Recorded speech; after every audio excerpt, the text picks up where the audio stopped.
ಸುದೀಪ್ ಅವರು action police ಪಾತ್ರ ತುಂಬಾ ಸಖತ್ತಾಗಿದೆ.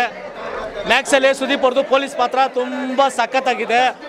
ಮಸ್ತಾಗಿ ಫಿಲಿಮ್ ಮಾಡೋರೆ. ಅವರು ಸಿಗರೇಟ್ ಕುಡಿ ಅಂತ ಸ್ಟೈಲ್ ಮಾತ್ರ ಖರಾಬಾಗೈತೆ.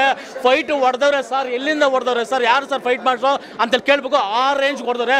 ಮ್ಯೂಸಿಕ್ ಮಾತ್ರ ಸರ್ ಖರಾಬಾಗೈತೆ ಸರ್. ಫಿಲಿಮ್ ಅಲ್ಲಿ ಏನಂತ ಕೇಳಿದ್ರೆ ಸುದೀಪ್ ಅವ್ರಿಗೆ ಒಂದು ಹೀರೋಯಿನ್ ಕೊಡ್ಲಿಲ್ಲ, ಪೊಲೀಸ್ ಡ್ರೆಸ್ ಒಂದು ಹಾಕ್ಸಿಲ್ಲ, ಅದು ಮಾತ್ರ ಬೇಜಾರು. ಅದು ಬಿಟ್ಟರೆ ಸಿನಿಮಾ ಮಾತ್ರ ಖರಾಬಾಗೈತೆ.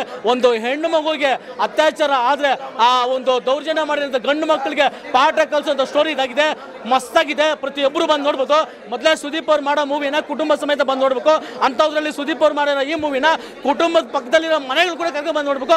ಆ ರೇಂಜ್ಗಿದೆ. ಸೊ ಸುದೀಪ್ ಅವ್ರ ಮೇಲೆ ನಾನು ಡೈರೆಕ್ಟ್ ಹೇಳಕ್ಕೆ ಇಷ್ಟಪಡ್ತೀನಿ. ಅಣ್ಣ ಆಲ್ರೆಡಿ ಕಟ್ಟಟು, ಮುಂದೆ ನಿಂತವ್ರು ನಾಟುಟು. ಒಳ್ಳೆತನಕ್ಕೆ ಸೈಲೆಂಟು, ಕೆಟ್ಟತನಕ್ಕೆ ವೈಲೆಂಟು. ಒಟ್ನಲ್ಲಿ ಅಣ್ಣ ಒಂಥರ ಡಿಫ್ರೆಂಟು. ಅಭಿಮಾನಿಗಳ ಮೇಲೆ ಅಭಿಮಾನ. ಇಲ್ಲಿಂದಲ್ಲ ಬಾಸ್, ಇಲ್ಲಿಂದ ಬರಬೇಕು. ಅದು ಬಾಸ್ಗೆ ಬಹುತ್ತಿದೆ. ಭಾಷೆ ಟೈಪ್ ಬೆಳೆದಕ್ಕೆ ಆಕ್ಷನ್ ಜೊತೆ ಪ್ಯಾಷನ್ ಜೊತೆ ಕ್ಯಾರೆಕ್ಟರ್ ಕ್ಯಾಪ್ಷನ್ ಹಿಡ್ಕೊಂಡ್ ಬಂದಿರೋದು ಕಣಮ್ಮ. ಹಿಂದೆ ಒಂದು ಮುಂದೆ ಒಂದು ಹೇಳಿ ಬಣ್ಣ ತರ ಬದಲಾಗೋದಕ್ಕೆ ಇವಾಗ ಹೋಳಿ ಅಲ್ಲ, ಈಸ್ ದ ಗೋಳಿ. ಮೇಕಿಂಗ್ ಇರ್ಬೋದು, ಸಾಂಗ್ಸ್ ಇರ್ಬೋದು, ಫೈಟ್ಸ್ ಇರ್ಬೋದು, ತುಂಬ ಚೆನ್ನಾಗಿದೆ. ಹೇಳ್ದೆ ಅಲ್ವಾ, ವಿಕ್ರಾಂತ್ ರೋಣ ಬಂದು 830 ದಿವಸ ಆಯಿತು. ಅದಾದಮೇಲೆ ಇದೇ ನೆಕ್ಸ್ಟ್ ಫಿಲಮ್ ಬಂದಿದ್ದು. ಕಬ್ಜಾ ಒಂದು ಬಂತು, ಅದಾದಮೇಲೆ ಇದಕ್ಕೆ ಬಂದಿದ್ದು ಬಾಸು.